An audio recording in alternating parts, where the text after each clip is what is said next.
दुनिया में हर कौम की तरक्की का राज तालीम में छिपा है। तालीम इंसान की जिंदगी को रोशनी प्रदान करती है, उसके किरदार को निखारती है और एक जागरूक, बाअखलाक और विकसित समाज को वजूद में लाती है। इसीलिए कुरान मजीद में सबसे पहला हुक्म नाजिल हुआ, इक़रा यानी पढ़। ये इस बात का ऐलान है कि ज्ञान ही इंसान की फजीलत की बुनियाद है। हिंदुस्तान की तारीख में अगर हम ऐसे रहनुमाओं को तलाश करें जिन्होंने तालीम को कौम की पुनर्निर्माण का जरिया बनाया, तो उनमें सबसे प्रमुख नाम मौलाना अबुल कलाम आज़ाद का है। वो सिर्फ एक आलिम दीन या स्वतंत्रता सेनानी नहीं थे, बल्कि वो हिंदुस्तान के शिक्षा प्रणाली के संस्थापकों में से एक थे। उनकी फिक्र, उनकी दूरंदेशी और उनकी सेवाओं ने तालीम के मैदान में एक नई रूह फूंक दी। आप 11 नवंबर 1888 को मक्का मुकर्रमा के एक विद्वान परिवार में पैदा हुए। पिता मौलाना खैरुद्दीन एक महान आलिम दीन थे, जिनसे मौलाना ने प्रारंभिक तालीम हासिल की। बचपन से ही आपको अध्ययन का बहुत शौक था और यही आदत आगे चलकर आपके ज्ञान की महानता की बुनियाद बनी। बाद में आपका खानदान कलकत्ता आ गए, जहां से आपने अपने इल्मी और सियासी सफर का प्रारंभ किया।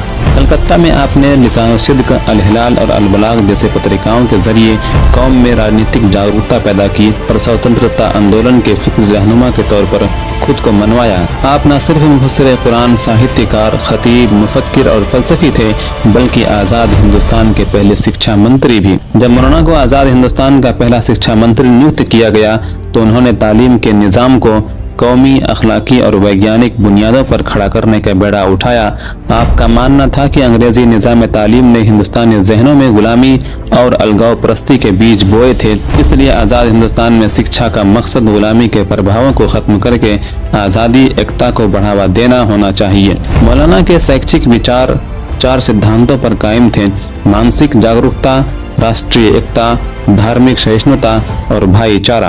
आप चाहते थे कि नई नस्ल में फिक्री आज़ादी और अखलाकी बुलंदी पैदा हो, ताकि वो एक मजबूत, एकजुट और बाइज्जत कौम बन सके। मौलाना आज़ाद ने साइंस, टेक्नोलॉजी, ललित कला और तकनीकी शिक्षा के प्रचार पर जोर दिया। उनका कहना था कि तालीम का मकसद सिर्फ नौकरी नहीं, बल्कि व्यक्तित्व का निर्माण होना चाहिए, क्योंकि तालीम ही से इंसान के किरदार और समाज की बुनियाद मजबूत होती है। वो महिला शिक्षा के भी जबरदस्त समर्थक थे। आपका यकीन था कि प्रारंभिक तालीम मातृभाषा में होना चाहिए, क्योंकि बच्चा अपनी जबान में ज्यादा बेहतर तौर पर सोच सकता है। मौलाना आज़ाद किताबे इल्म के बजाय इमला यानी मौखिक पाठ को ज्यादा प्रभावी समझते थे। 1947 में लखनऊ में दी गई अपनी भाषण में उन्होंने कहा, बदकिस्मती से इमला की जगह किताबों ने ले ली। हालांकि पूर्वजों के शिक्षण पद्धति में भरोसा किताबों पर नहीं, बल्कि इमला पर था। उनका मकसद तालीम को जिंदा और इंसान के आंतरिक विकास से हम आहंग बनाना था। शिक्षा मंत्रालय के दौर में मौलाना आज़ाद ने वो कारनामे अंजाम दिए जिन पर आज का हिंदुस्तान गर्व करता है।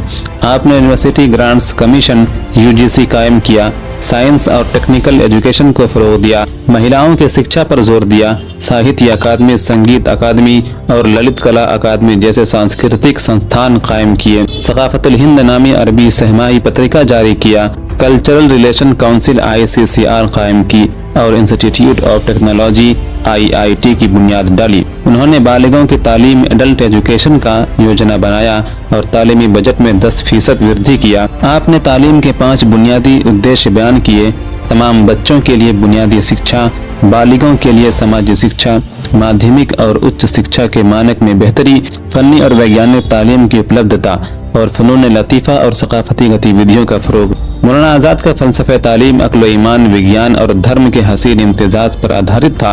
उनके नज़दीक इल्म सिर्फ दिमागी व्यायाम नहीं, बल्कि आत्मिक शुद्धि और नैतिक शुद्धिकरण का जरिया भी है।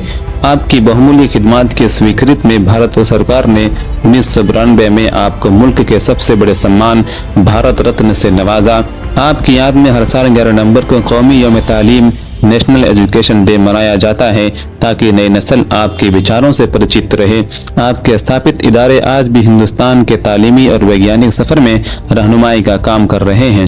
मौलाना आज़ाद ने कहा था कि कौम की हकीकी आज़ादी सिर्फ उस वक्त मुमकिन है जब उसके हर व्यक्ति के हाथ में कलम हो और उसके दिल में रोशनी। अगर हम आज मौलाना के नजरियात पर अमल करें, तालीम को आम करें, महिलाओं को आगे बढ़ाएं, मादरे ज़मानों को फरोग दें, वैज्ञानिक और फिक्री तालीम को साथ लेकर चलें, तो कोई ताकत हिंदुस्तान को तरक्की, अमन और इल्म की राह पर आगे बढ़ने से रोक नहीं सकती।